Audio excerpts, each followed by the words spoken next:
So let's get started with showing you samples of what I am going to be demoing for you. So on this layout here, I'm demoing the star template, and I'm also demoing the gilding polish that's splattered, with it also painting flowers, which is pretty cool. There's so many ways to use gilding polish. It's one of my favorite things. This is how the flowers started out, like a creamy color, and then this is them painted with just a little accent and highlights of the Sahara Gold gilding polish. And for us, we start with our layouts with a blueprint. So this is our blueprint that we start with. We have a very specific way of scrapbooking at the Scrapbook Tree, and everything starts here. We don't start cutting paper or putting anything down until we have a line drawing that we're going to be doing. So with that, instead of using the circles that you see on here, I chose to switch them out to the star. Everything still has its same place. It's just in a different shape to kind of go more along with my theme, which I love. I love doing stuff like that. So that is where we're kind of getting all this technique of using those lines and those drawings. So let's look at our second one. Our second layout is a Mother's Day layout sample. And I will be demoing the circles here and then also the splatter. Now let's take a look at this flowers and these splatters. See how I painted the flowers with the two different colors to make them look like the paper. When I'm designing, I really like to bring everything back to what I already see. And it has beautiful flowers. I'm just gonna add more and try to make them look similar to this. And with the splatter, I've got a really bright pink that I'm doing, and then a opal kind of peach color that's on there. That's really pretty too. So that's our layout for this. And I decided, since I was using this Echo Park line that's like a sentiments line, that I would make some cards. So this is our blueprint, and I'll show you the cards in a second. This is the blueprint that I started with to make this layout, and you can see everything is on there exactly the same. We have pictures on our right side, and these are the exact measurements. I have 3 photos on the left. Now this didn't have a circle, but I knew I really wanted to embellish very heavy here, and I wanted something up there, but I didn't want it to be embellishments. So I use this as like an anchor. That circle is all the way underneath here, and then I kind of built on it with the flowers and left this one pretty simple and plain. All right, so let's look at the cards. Here are the cards that I used. And I had a good time making all of these with the Echo Park product. And my last one here. And this is exactly the same paper that I used on the Mother's Day, exact same size, not size. So exact same sizes, and I just glue them onto cards, and then I use the leftover embellishments that were on the sheet and I put them on here. But before I did that, I actually drew all the circles and all the lines. The lines are drawn with a ruler. I prefer to use the Tim Holtz ruler when I'm doing this so I can see exactly where I'm putting my lines. And I did not have any embellishments on here. I just randomly did these, and maybe that's another demo that Bonnie will invite me to do. And when I do that, I just randomly put them on there, and then I go back and throw the embellishments on that I feel fit. So with this kind of collection, I did 2 different things with it. I didn't have to buy more. It all was, you know, one piece of paper and 1 embellishment for the layout and for the cards. So let's start with our stars. And I'm going to pull out the templates and talk to you about that for a second. So here is our star template. When I use templates, they're going to be, and they're on a layout, they're going to be labeled 9, 6, 4, 8, 7. So my customers know that they always start with the very smallest one and then label up, and then that's how their measurements are on their templates. So we have a star template that we're going to be using for this. We have a circle template. That's like a number 1 must have. Everybody should have circle templates. And then, let's see. Oh, getting stuck there, ain't I? Let's put that back. We have a heart template. And then we have our hexagon template, which is always fun and very creative to use. I have one other template that's a diamond, and I could not locate that for you today. But it has verbiage on it, and it also has diamonds on it.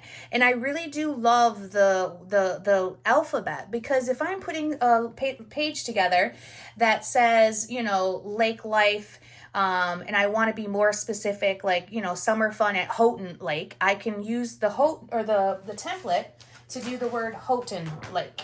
So let's grab that star template. And what we're going to do is we're going to put them in the bottom here, because if I was looking at my blueprint, that's exactly where it shows I need them, is right in here. And they don't correlate to sizes with, you know, the star versus the circle, because some have less, some have more. So I'm using a Zig Writer. Now the template that you're seeing here are templates that Scrapbook Tree sells and has. So if you want a template, we have a very friendly, easy website that you can find these on. And then I'm just going to set it where I want it. And then I'm just going to gently trace the edges, just like that. And then I wanted to do a secondary one like I see here.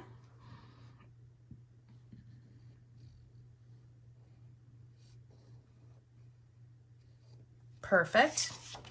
Now after I have this, I like to give them like dots and dashes, and what that does is it gives it weight. It helps it stand out. When I do a shape template like a star, heart, or a diamond, and a hexagon, I normally only do one.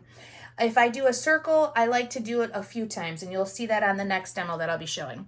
So when you do the dotting, it is really important that you hop around. And a lot of times when I'm doing the dots, it's 2 or it's 3s, it's 5s, it's 7s, that kind of thing. But you hop around, because if you don't, it looks too symmetrical. Like you started in one spot and you kept going around. People are going to see that. You're going to be too heavy-handed and do too many dots. So you got to hop. You got to pick up that hand and move around the page. And I'm going to do my little ones here too.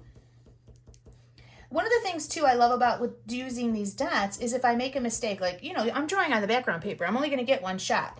So if I make a mistake, which happens often, I am a social scrapbooker. I scrapbook with friends, normally with wine in hand. And with that entail, I make lots of mistakes. And you can see right here, I made a little mistake where it was off. And all I did was dot heavier in that spot. And then nobody's none the wiser unless I want to point it out like I just did. So the Zig Writer has a fat side also. And I love to use that one because it really pulls in the star and gives it more weight. And again, if I make a mistake, it helps me cover that up. Okay. Good. Now this should not be something that takes a long time. It should be quick. If it's taking a long time, you're thinking way too hard about it, and it's probably going to show. All right, so that is it for our dots and dashing and tracing of our templates. And then the next thing I want to show you is using the Petal Palette, how to mix up your material.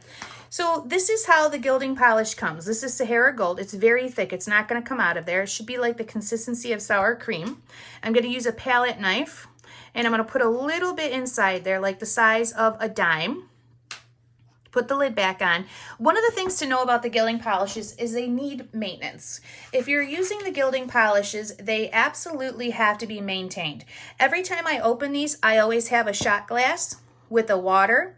And as soon as I'm done with it, I just pour water into it, seal it up, and put it away. Okay, that is super important. So you do that with the kisses, and you do that with the regular polishes and the opals. And I also use the water to add to this so that I can water it down. Always start with less. This makes a lot. And last night I made the layouts that I showed you, the 4th of July and also the Mother's Day. And this stuff here actually was dry in the bottom of the palette, and I just reactivated it a few, probably like 10 minutes ago just by adding water. So if you have stuff in the palette and you're not sure you're done, just let it dry up. and then you can reactivate it with water if you need to. So when you're doing these, you want enough material in there so that you don't see really the bottom of the palette.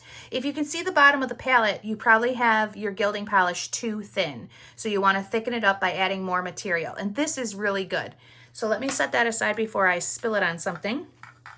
And then I'm just going to pick up my material from the gilding polish, and then I'm going to give it a good splat. I'm using my finger to make that happen.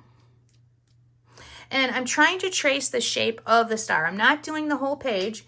I'm just trying to kind of go over top of the shapes. And I love that. Such a great technique, and it just dries so beautifully. And if I want to just kind of use it up, I can.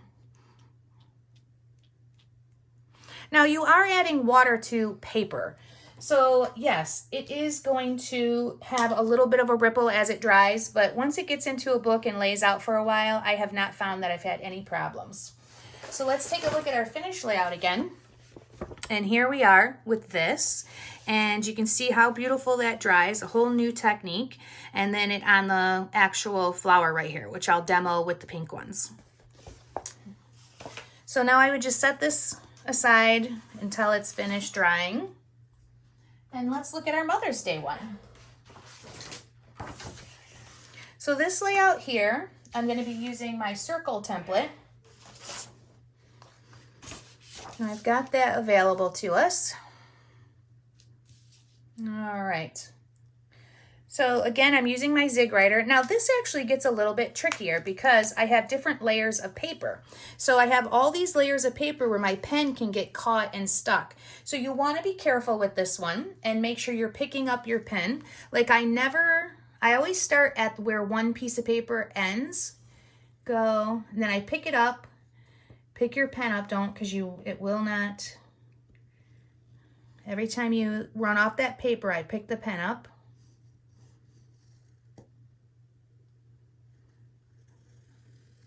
Because what will happen is you can sometimes follow the line of the indent. There we go. And then I said I have one circle here right now, but I like to give it weight. So this one I'm going to do 3 lines. And every time I do that, all I do is offset it a little bit. And you can see I got a little mistake there, but that's okay. Mistakes are made, and they can also be fixed. And then let's go that way.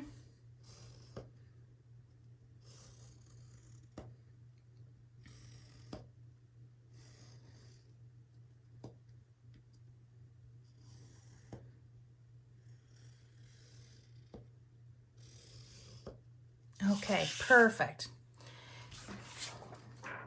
So again, we're going to go back and we're going to do our dotting, and we're going to hop, hop, hop around. Really important.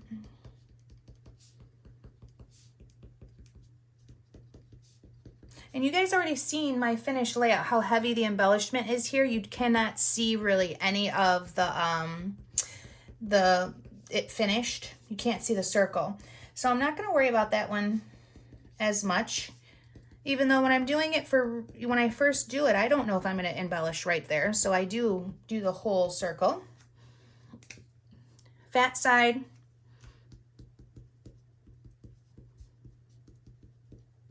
And I actually have to draw a couple more.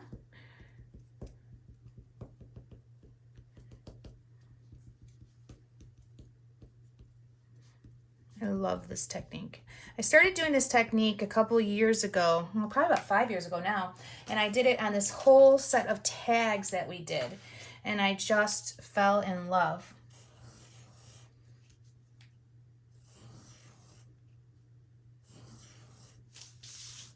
There's that one. Gonna do one over here. This will be my anchor for my embellishments over here.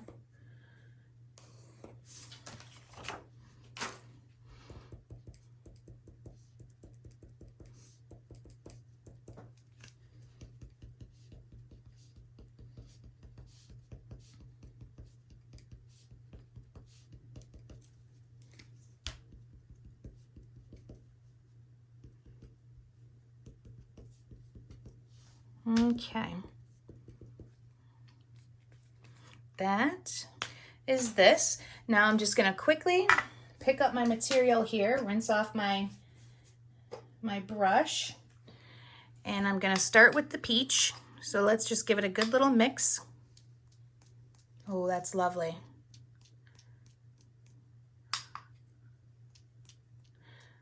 I really like some of the really fat, artsy marks. Let's rinse that off.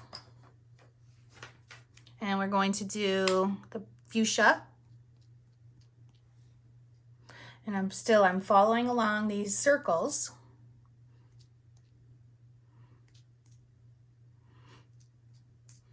So fun. Okay, let's do the flower. We're gonna set this aside and do one of the flowers that we need to paint. And I have a bigger one that I have out here. And I'm gonna grab a different brush just because it picks up more material. And I'm gonna paint the whole thing with this peach.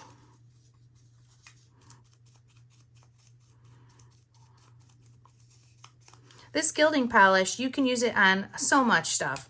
Chipboard is probably the first thing that I normally use it on. We cut and make our own chipboard through Egghead Designs. Lots of different options and choices there. We're in Michigan, so I have lots of outdoorsy things too, which is nice, and not just beachy, but more lake. Okay, so that is it. That's how fast it kind of takes to paint the inside. And then I'm going to go back and I'm going to do a little bit of highlighting with the pink. And so I'm picking up a little bit and then brushing it in the inside because that's how it looks in the picture.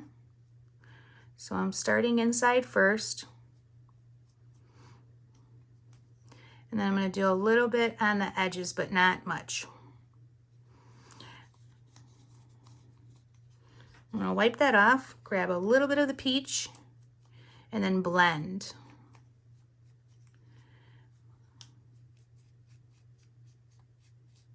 Love that. All right, ladies, so that's how we paint the flowers. Everything was super simple, super fast to do. I hope you enjoyed the demo, and thank you for watching.